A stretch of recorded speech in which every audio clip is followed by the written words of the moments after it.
mast odamni aldab pulini olish og'irroq jazoga sabab bo'ladi. Nimaga bunaqa deyapman? Qarang. O'zi kimnidir aldab pulini olish bu firibgarlik hisoblanadi, to'g'rimi? Jinoyat kodeksi 168-moddasiga asosan. Endi mast odamni aldash bu firibgarlik emas, bu o'g'irlik hisoblanadi.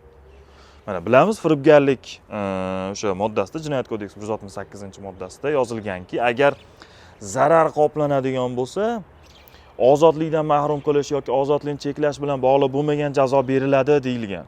Ya'ni yengilroq jazo bilan qutulib ketsa bo'ladi firibgarlikda. Lekin o'g'irlikda bunaqa qoida yo'q. Jinoyat kodeksi 169-moddasida bunday qoida yo'q. Zararni qoplasa ham baribir qamalib ketishi mumkin. Oliy sud plenum qarorida shunday tushuntirish beryapti. Nimaga bu o'g'irlik deb hisoblanishini? Chunki mast odam bu voqelikni anglay olish qobiliyatiga ega bo'lmagan bo'ladi va uni aldash bu o'g'irlik hisoblanadi.